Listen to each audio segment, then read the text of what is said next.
All right, Ruthless fans, season 3, episode 9.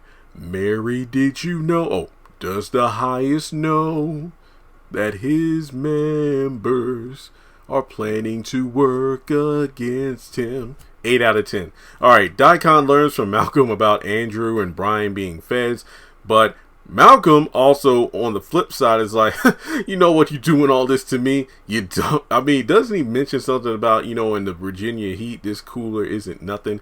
As someone who lives in Virginia, I'm not going to lie, that cooler would probably be paradise compared to the, the nights where I'm tossing and turning in my sleep because it's humid as crap. So I thought, that would be a funny line there. But, in the midst of kind of, saying, you know what, I'm FBI too, so you can try to torture me all you want to, but the feds are going to come down here for your ass. But Malcom is given a startling revelation that Mac is with them too. I will have to do a separate video on this because there are so many questions I have about this. I mean, Sheriff Conley is one thing, but Mac? What? All right. So, Malcom isn't supposed to be here either. I think that's how, that's how Mac comes into the situation. The fact that, Mac told me that you're not even supposed to be here. So he gets put back into the freezer. Manny took Zane on the bus. I mean, this dude is just trying to terrorize this girl, but she pulls out a knife on him. River steps in and stops this from going down. Manny, denies foul play. Basically like, well, look, let me tell you, I'm from the outside looking in. I see you on a bus of her. She has a knife out. This doesn't look too good. So the highest will be very upset if he learned about this. So as a result, Manny backs down. So Brian and Lynn are in the chamber. She is torture trailer, that is. She's coming to, but remember, she's still high off those drugs. And in the midst of bleeding out from losing, multiple fingers at this point, Brian is asking Lynn if she really came there with Malcom. She thinks this is all a dream, and she's screaming to get out of this. And, he's telling her to be quiet, because, obviously, the more ruckus you make, the more they're probably going to come in here and torture you. So, Daikon is on the hunt for Andrew at this point after learning he's FBI. He tells Manny to let him know if you see Andrew at all, and he goes to see the highest. Roof is actually intercepting him, saying, no, the highest is sleeping. He's finally calmed down. It's better to just let him sleep instead of going in there to possibly upset him with any bad news. So he talks with Supreme Elder Mother, who wants him to get a boy to go to the store for him to get a test. Daikon doesn't give a crap about her plan to expose whether or not Roof is pregnant. So, Elder Mother's like, so she just walks off. So we go over to River and Roof. And it's funny because River tries to get Roof to do yet another task for him. Basically in terms of his plan to get on the highest side. But after the whole lemonade thing with the sheriff, she's like, hell no. Something I wanted to wait until this review to bring up from the previous episode is I wonder if River kind of did that on purpose, because remember, after all the stuff that he's like, the highest ties me up, hog ties me, strips me down, put stuff up my butt, that kind of stuff. And then, you got the likes of Joan and Roof telling, boy, you better just deal with it so we can get this money. I wonder if he purposefully told Roof to do the whole tea or lemonade stunt, knowing it would piss the highest off and she would get a small taste of his rage the same way he does. So it will be like, yeah, now you know what I mean, but it's a lot worse for me. So part of me is like, I wonder if River really knew, or if, this was really part of his plan. So that's just my 2 cents on that.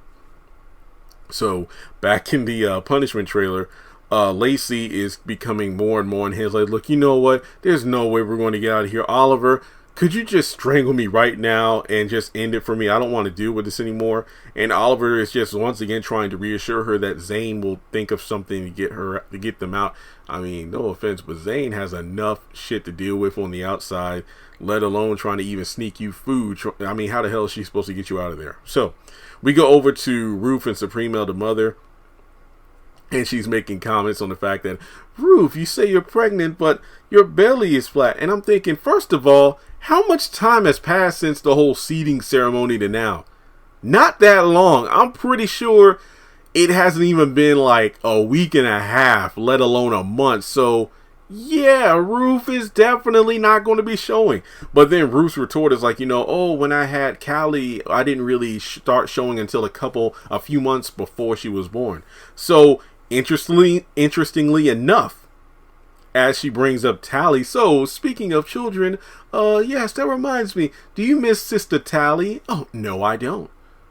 Are you sure? Yes, I'm sure. She's out of here, and it's better not to have non-believers amongst us. So Ruth is just kind of, walking off. Good, because she's dead. And then Ruth was like, what? How do you know? Oh, So apparently she killed herself, but you'll never guess where. Why does it matter? She's dead now.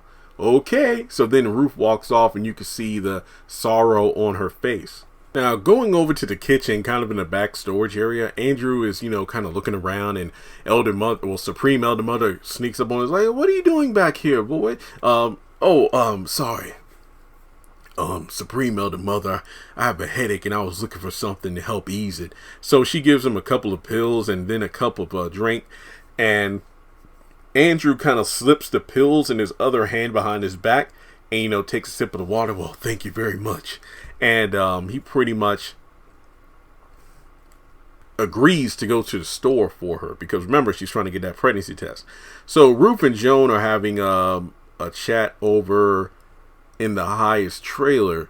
And, while the Highest is in the back, they're kind of like, oh, how are you today, Sister Joan? Oh, I'm doing well, Elder Ruth. How are you?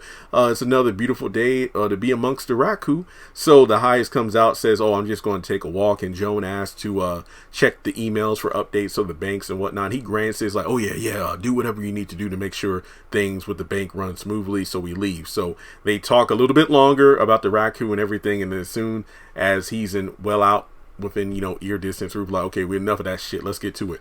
So Joan tells, Ruth about the fact that she told Supreme Elder Mother about Tally because when I was online earlier, I saw the news reports and, she was at the home of your baby's father and, killed herself and whatnot. And Ruth is breaking down and, Joan is trying to tell her to stay calm. Like, I know how to stay calm. So over with Brian and Lynn, Andrew actually sneaks in. And the reason that he got those pills from Elder Mother was to help with their pain, specifically Brian. Lynn doesn't want it because she wants out. And then this fool starts going off. Help, Andrew's in here. He won't help us. He's FBI. So basically, Brian is trying to get her to be quiet. And what Andrew does is kick her in the damn head to knock her out. Brian is pissed off. But, Andrew's like, look, I'll try to do something. And he leaves. So after that, it's just a matter of him not being able to do anything to help at the moment, but he's at least going to try. So this episode is definitely notable because it finally brings up the fact that Tally is dead. So the events of this episode, I forgot what episode Tally actually left the compound. This was a while ago, earlier in the season. I just know that it is interesting that all this stuff in Ruthless has happened in the span of only a few episodes of the Ovals timeline. I don't know if I should do a Oval timeline video again because it doesn't fit. It just does not fit. It is like the whole debate between Dragon Ball, the manga, versus Dragon Ball Z, Dragon Ball Super, Dragon Ball GT. What's canon? What's non-canon? This and that, or the movies. There is no way that Ruthless fits in the Oval timeline. I know the shows are connected and all this and that, but it does not make any damn sense. Now, you could make the argument, well, Jeremy, Elder Mother finding out about Tally's death and then bringing that up to Ruth, that could be days after she escaped.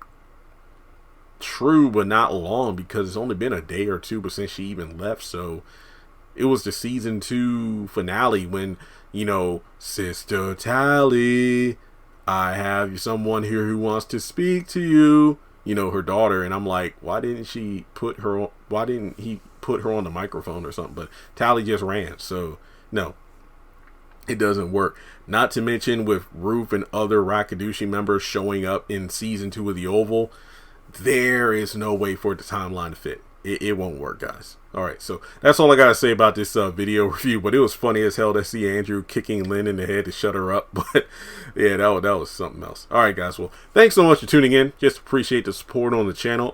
Hit the thumbs up button to show you like it. Follow me on social media. Links are in the description. Hit subscribe, and I'll catch you all in the next one.